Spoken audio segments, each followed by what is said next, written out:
اچھا، لیکن دوسری طرف ان کے تراجم کا یہ حال ہے کہ ان کے اپنے بزرگوں نے بھی ترجمے غلط کیے ہوئے ہیں. اگر ہم اسے ٹیکنیکلی اگر ہم اس کا انالیسس کریں، مثلا فَبِأَيِّ آلَاءِ رَبِّكُمَا تُكَذِّبَانِ، اس کا ترجمہ سارے بزرگوں نے کیا ہوا ہے، اور تم اپنے رب کی کون کون سی نعمت کو جھٹلاؤ گے اے جن و انس کے گروہ. حالانکہ دوزخ کی آیات کے بعد بھی آیت ریپیٹ ہوتی ہے سورہ الرحمن میں. دوزخ کا ذکر آتا ہے، قیامت کا ذکر آتا ہے، جو اللہ کے غضب کی نمائندہ مثالیں ہیں.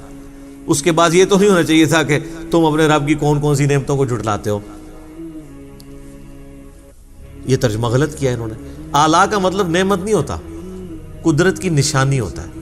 وہ نعمت بھی ہو سکتی ہے اور زحمت بھی ہو سکتی ہے. جنت بھی اللہ کی قدرت کی نشانی ہے اور جہنم بھی اللہ کی قدرت کی نشانی ہے. التذکیر بھی آلاء اللہ، اللہ کی بڑی بڑی نشانیوں کے ساتھ نصیحت کرنا. مولانا مودودی رحمہ اللہ نے جتنی دفعہ، یہ 31 دفعہ 31 ٹائمز یہ آیت ریپیٹ ہوتی ہے سورہ الرحمن میں، جتنی دفعہ یہ آیت آئی ہے نا، انہوں نے کانٹیکسٹ کے اعتبار سے اس کا ترجمہ کیا ہے. جہنم کے لیے یہ ترجمہ نہیں کیا تم اپنے رب کی کون کون سی نعمت کو جھٹلاؤ گے.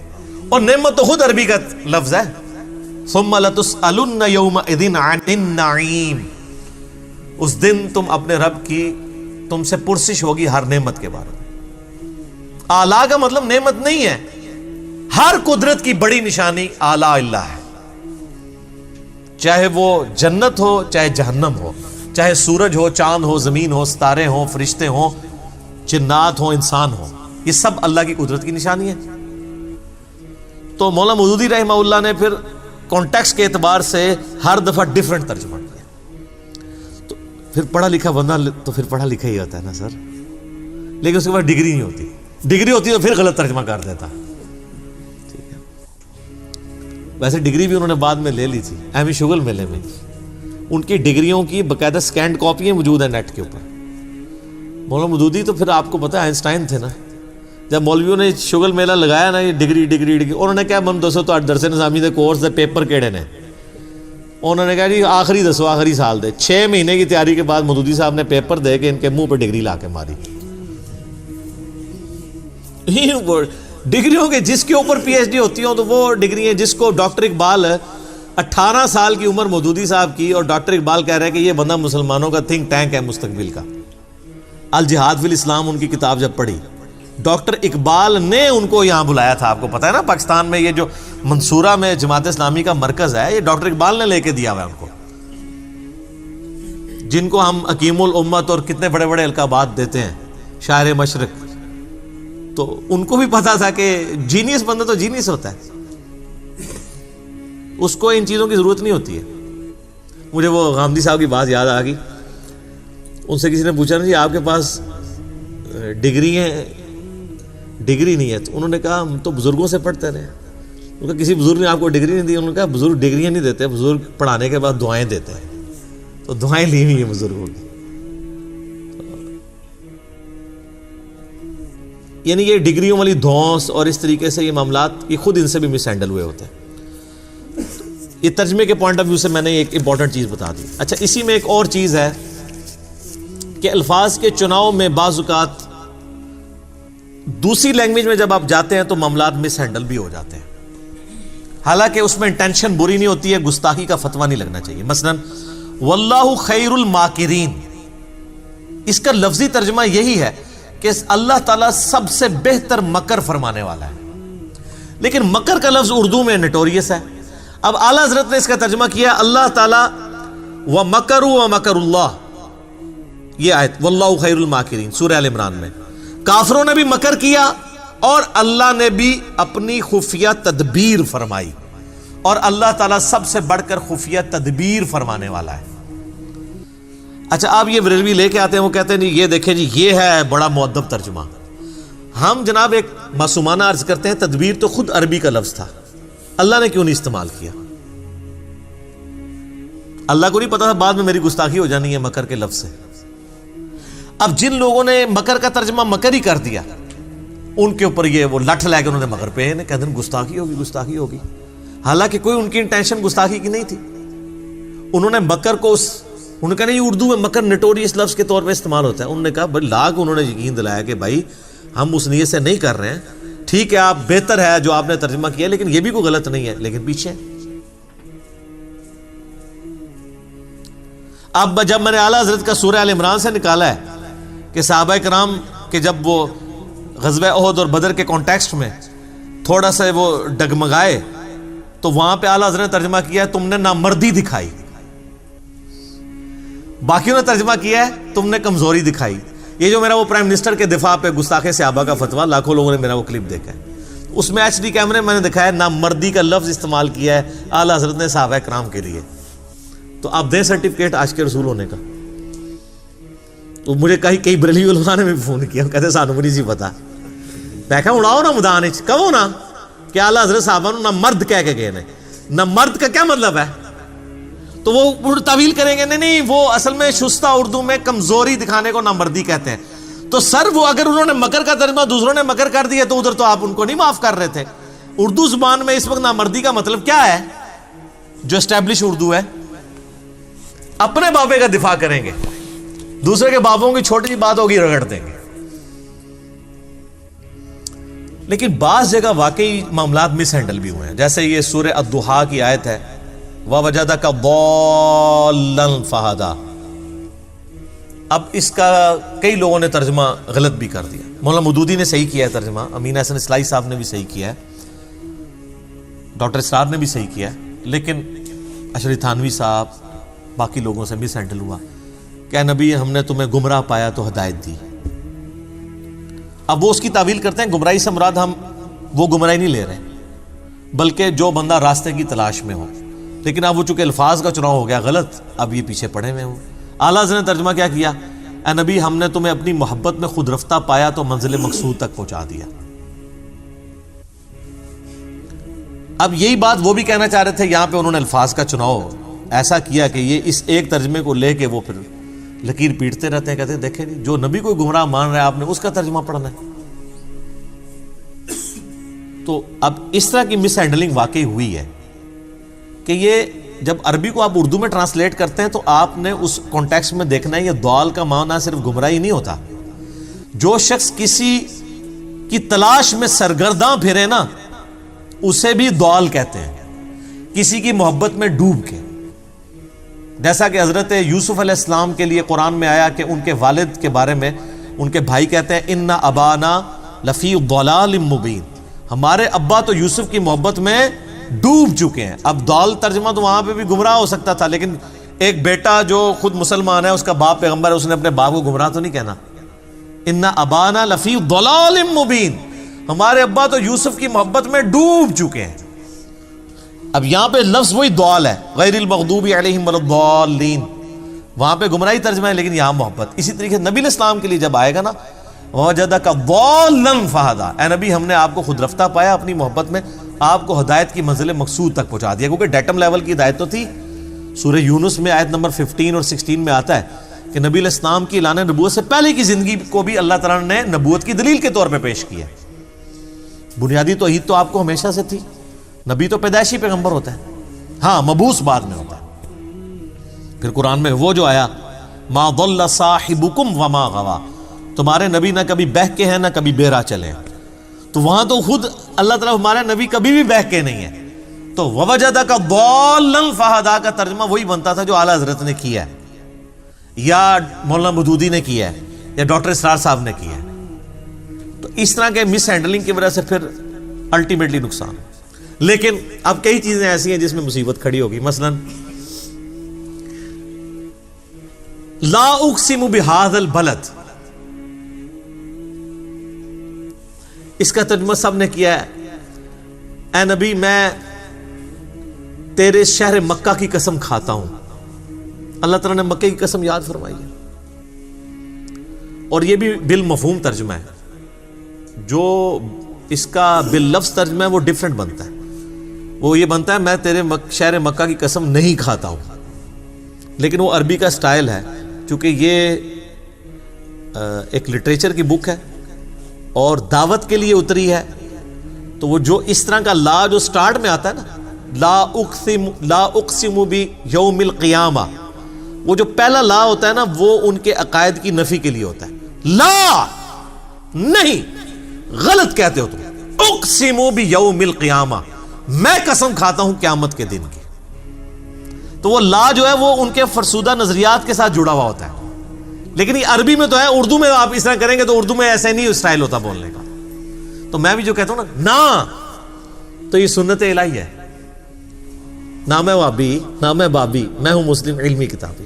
نہ سے بات شروع کرنا، آپ کا کلمہ ہی نہ سے شروع ہوتا ہے. کہتے ہیں میٹھی میٹھی باتوں سے سٹارٹ کریں. آپ کا کلمہ ہی نہ سے شروع ہو رہا ہے. لا پہلے نفی کرنی ہے، پھر اس بات. کوئی معبود نہیں سوائے اللہ کے. اب اعلیٰ حضرت نے اس پہ کیا کیا، انہوں نے بڑی ہوشیاری دکھائی. انہوں نے ترجمہ کیا کہ اے نبی مجھے تیرے شہر مکہ کی قسم. باقی انہوں نے ترجمہ کیا اے نبی ہم تیرے شہر مکہ کی قسم کھاتے ہیں. اب دونوں نے سیم ترجمہ کیا، لیکن بریلوی نے کہا اللہ تو کھاتا نہیں ہے. ہاں دیکھیں گستاخ ہو گئے ہیں، انہوں نے کھانے کی نسبت اللہ کی طرف کر دیا ہے. اللہ تو کہتا ہے نہ اسے بھوک لگتی ہے. وہ تو قرآن میں سورہ نام میں ہے نا کہ اللہ تعالیٰ تم سے سورہ ذاریات میں کھانا نہیں مانگتا، وہ تو خود تمہیں کھلاتا ہے. وہ کہتے ہیں یہ دیکھیں دیوبندی اور اہل حدیث یہ تو اللہ کے کھانے کے قائل ہیں. اور دیکھیں ترجمہ انہوں نے کیا کہا. آپ مذاق نہ سمجھیں، یہ کتابیں لکھی ہوئی ہیں، میں کوئی زبانی کلامی بات نہیں کر رہا ہوں. میرے پاس بریلویت، دیوبندیت، اہل حدیث اور شیعت کا وہ نالج ہے جو ان کے اپنے بڑے بڑے گول کیپرز اور بزرگوں کے پاس بھی نہیں ہے. کیونکہ میں پنجابی کہنے لگا وچو وڑ کے نکلے ہوئے ہیں. مجھے پتا ہے میں اس ساری گمراہی میں رہا ہوں نا. ہم خود یہ لوگوں کو دھوکہ دیتے رہے ہیں، ہم سے زیادہ کون جانتا ہے. کہتے ہیں کھاتا کھاتا، دیکھیں اللہ کی طرف کھانے کی نسبت کر دی. اللہ تو کھانے سے پاک ہے.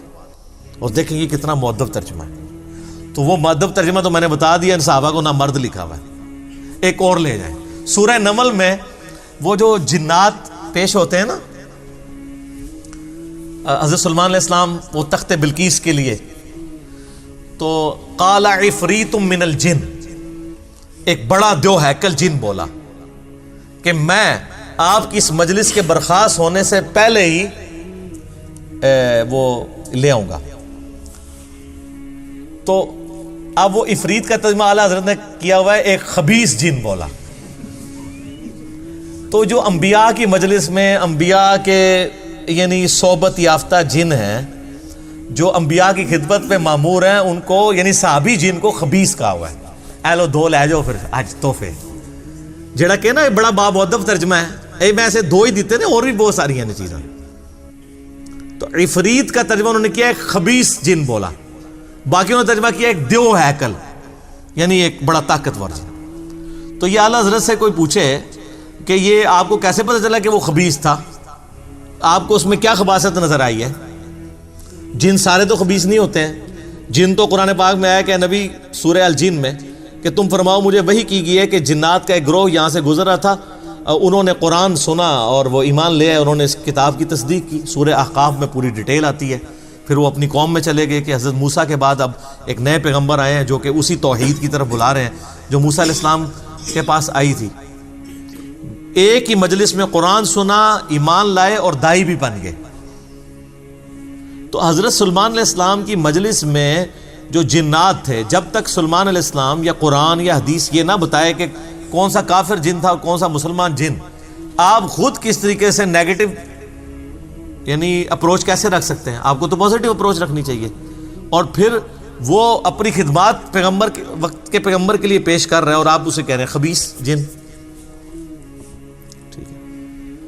اس لیے میں کہتا ہوں کہ پہلے لوگوں کو گستاخی کے سرٹیفکیٹ یہ دیا کرتے تھے. اب ان کے بزرگوں کے لیے بھی محبت اور عشق کا سرٹیفکیٹ جو ہے نا وہ اس پلیٹ فارم سے جاری ہوگا تو ہم مانیں گے. یا پھر آپ باقیوں کو بھی چھوڑیں جن کے اوپر آپ نے فتوے لگائے ہیں. کسی نے بری انٹینشن سے ترجمے نہیں کیے ہوئے. اچھا وہ ایک اور قرآن پاک میں جگہ آتا ہے سورہ بقرہ میں بھی کہ یہ اللہ سے مذاق کرتے ہیں، اللہ بھی ان کے ساتھ مذاق کرے گا. وہ کہتے ہیں دیکھو جی ان کا خدا تو مذاق کرتا ہے، یہ مذاق تو بری چیز ہے، اللہ کی طرف منسوب ہے. اچھا اعلیٰ حضرت نے کیا ترجمہ کیا؟ انہوں نے کہا کہ یہ اللہ یہ یعنی ایمان والوں سے مذاق کرتے ہیں، اللہ تعالیٰ بھی ان سے استہزاء فرماتا ہے. اور انہوں نے عربی نو عربی جی لکھتا ہے استہزاء، تاکہ مصیبت ہی نہ کھڑی ہوئے.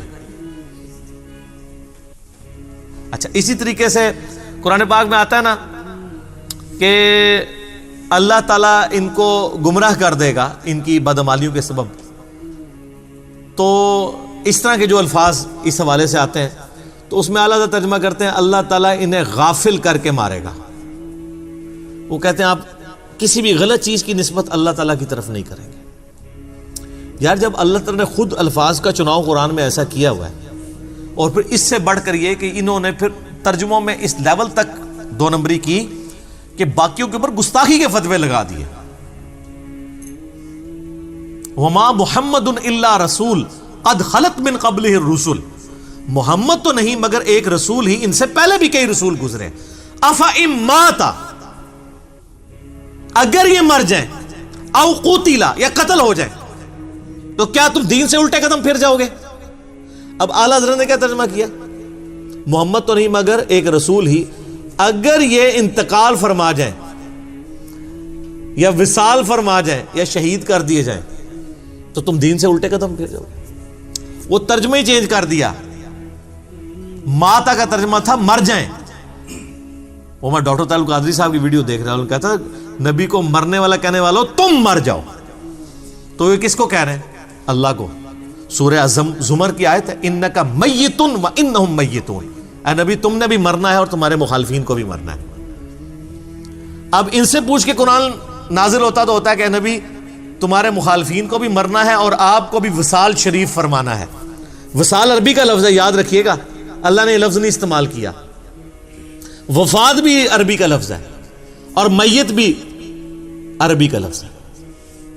اب اللہ نے الفاظ کے افئن مات او قتل یہ نازل کرواتے قرآن تو کہتے ہیں کہ آپ جو ہے نا اس کی جگہ ماتا کی جگہ وفات بھی لفظ خیر گستاخی سمجھتے ہیں، وصال استعمال کریں اور قتلا کی جگہ استعمال کریں شہید، پھر ہماری تسلی ہوگی، مؤدب ترجمہ ہو جائے گا.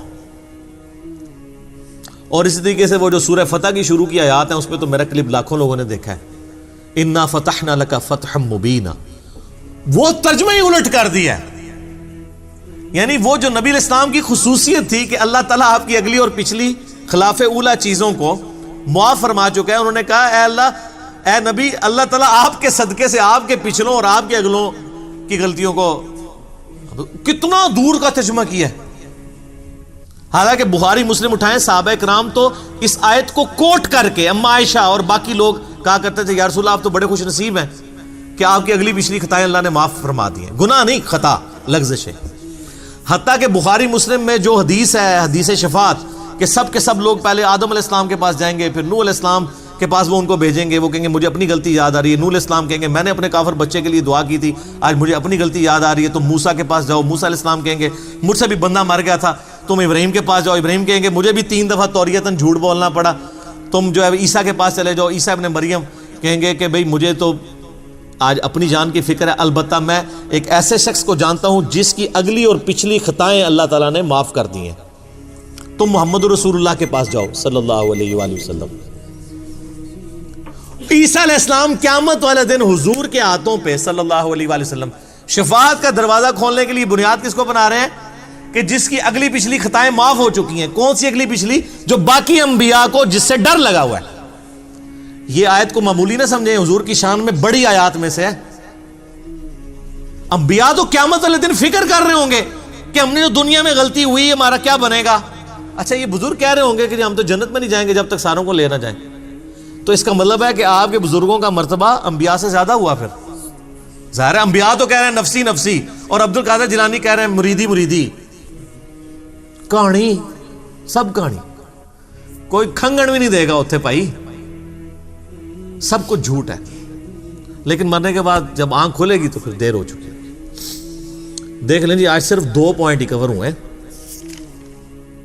36 اور 37. اگلا لیکچر بھی انٹروڈکشن میں جائے گا، لیکن اس کے بغیر حق نہیں ادا ہوتا. ٹھیک ہو گیا. اللہ تعالیٰ سے دعا ہے جو حق بات میں نے کہی اللہ تعالیٰ ہمارے دلوں میں راسخ فرمائے، اگر جذبات میں میرے منہ سے کوئی غلط بات نکل گئی اللہ تعالیٰ ہمارے دلوں سے معاف کر دے۔ اللہم صلی علی محمد وعلی آل محمد کما صلیت علی ابراہیم وعلی آل ابراہیم انک حمید مجید۔ اللہم بارک علی محمد وعلی آل محمد کما بارکت علی ابراہیم وعلی آل ابراہیم انک حمید مجید۔ سبحانک اللہم وبحمدک اشہد ان لا الہ الا انت استغفرک واتوب الیک وما علینا الا البلاغ المبین۔ جزاکم اللہ خیر۔